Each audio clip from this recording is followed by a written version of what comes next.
శివపార్వతుల కళ్యాణం హిందూ పురాణాల్లో అత్యంత పవిత్రమైనది.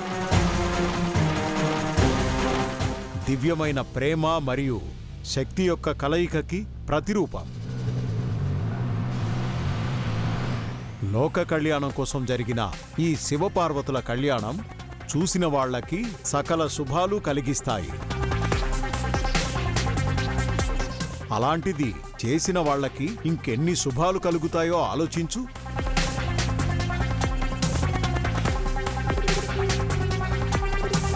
అవును బాబు, శివపార్వతులుగా చేయడానికి ఎంతో మంది పోటీ పడుతూ ఉంటారు. కానీ ఈసారి గజపతి గారు కోరడంతో ఈ అవకాశం మీకొచ్చింది, కాదనకండి. మధుసూదన్, మనకి మంచి జరిగే పని ఏదైనా కాదు అనకుండా చెయ్యాలి. అది కాదు నానమ్మా, నాకేమీ తెలియకుండా నేనెలా చేయగలను? ఏదైనా పొరపాటు జరిగితే ఆ శివయ్య... నాన్న, తెలిసి తెలిసి దేవుడితో పెట్టుకోవడం అంత మంచిది కాదు. శివపార్వతుల కళ్యాణం చూసినా సకల శుభాలు కలుగుతాయని మీరే చెప్తున్నారు కాబట్టి మనము చూద్దాం నాన్న. అలా చేయడానికి మాత్రం వేరే ఎవరినైనా చూసుకోమని చెప్పండి. అమ్మగారు, మీరు ఏటి చెప్తున్నారు? శివుడాజ్ఞ లేనిదే సీమైనా కుట్టదా అంటారు. అట్లాంటిది ఆ శివయ్య ఆజ్ఞ లేకుండా ఈ అవకాశం అయితే రాదు కదా అమ్మగారు. మధుబాబు, మీకు యాక్టింగ్ అంటే ఇష్టమే కదా? మంచి హీరో కావాలన్నది మీ కలే కదా? మీ ప్రతిభని భక్తులతో పాటు పెద్దయ్య గారు వాళ్ళకి కూడా చూపించడానికి ఇదే సరైన అవకాశం అనుకోండి. భలే ఇరికించేసింది. ఇంకా శివపార్వతుల కళ్యాణం కథ గురించి అంటారా? అది నాన్ చూసుకుంటాను.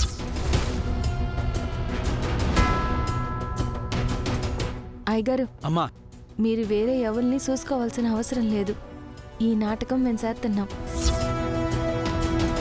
సంతోషం అమ్మా. మేం వెళ్ళి ఆ ఏర్పాట్లు చేసుకుంటాం. వస్తామయ్యా. మంచిది.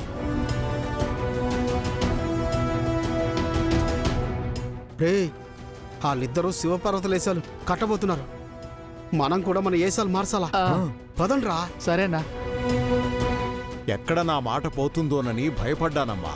అలాంటి సందర్భం ఎదురైన ప్రతిసారి నువ్వే కాపాడుతున్నావు. అయ్యో, ఇందులో నాన్ చేసిందేముంది పెద్దయ్యా? అంతా ఆ శివయ్యది.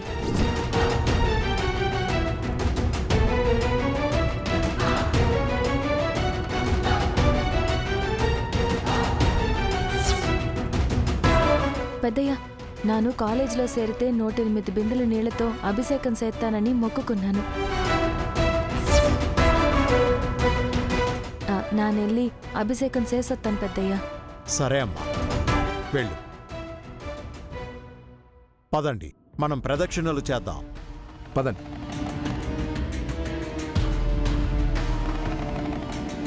అత్తయ్య, ఆ ఎర్ర బస్సు నన్ను ఎలా ఇరికించిందో చూసావా?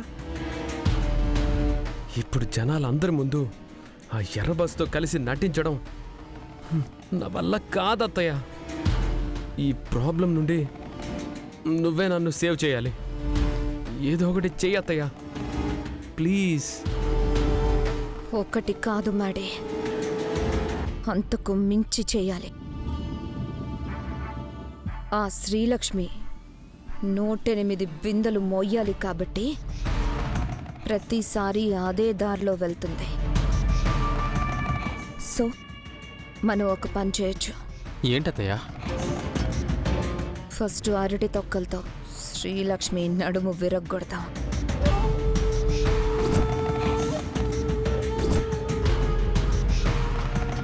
ఆ ప్లాన్ సక్సెస్ అయితే అది హాస్పిటల్కి, మనం ఇంటికి వెళ్ళిపోవచ్చు.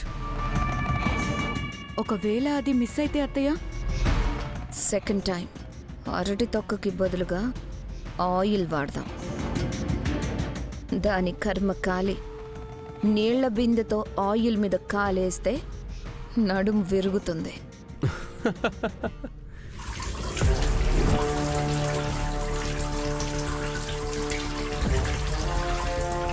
మన టైం బాగుంటే దాని తల పగులుతుంది.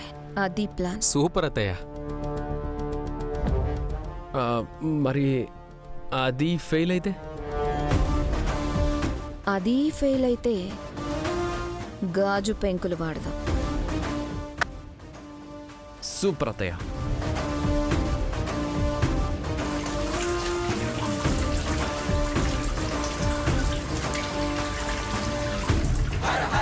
అభి, నువ్వు అరటి పళ్ళు తీసుకురా. ఐషు, నువ్వు ఆయిల్ తీసుకురా. మాడీ, గాజు పెంకులు. ఆయన లెట్స్ గో. సరే.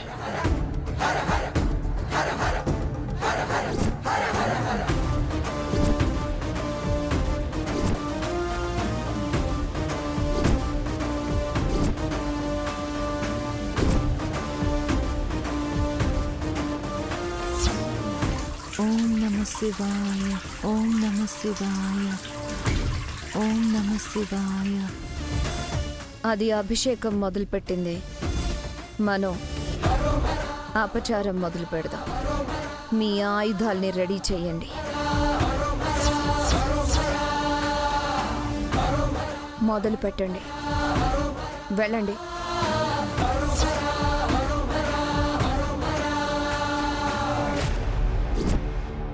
అన్నా, ఈ వాలకం కంటే ముష్టోడి వాలకమే బాగుండేది కదన్నా.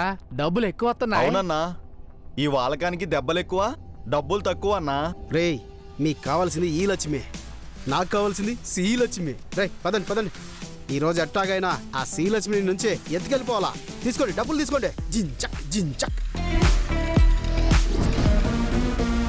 వస్తుంది అత్తయ్య. వస్తుంది. అత్తయ్య వెయ్యి వెయ్యి.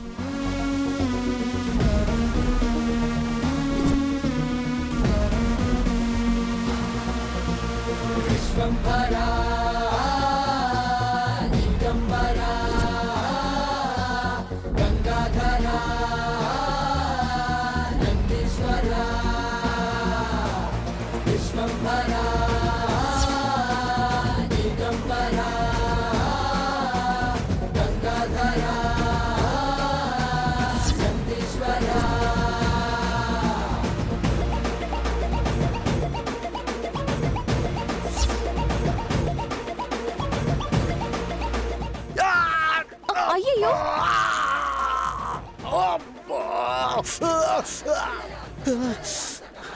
పోతురాజు గారు చూసుకోవాలి కదండి. నాకు పోతు రాజును కాదు, గుల్ రాజునే. దెబ్బలు ఏమైనా తగిలాయేమో చూడండి. రేయ్, వెళ్ళిపోతుందిరా.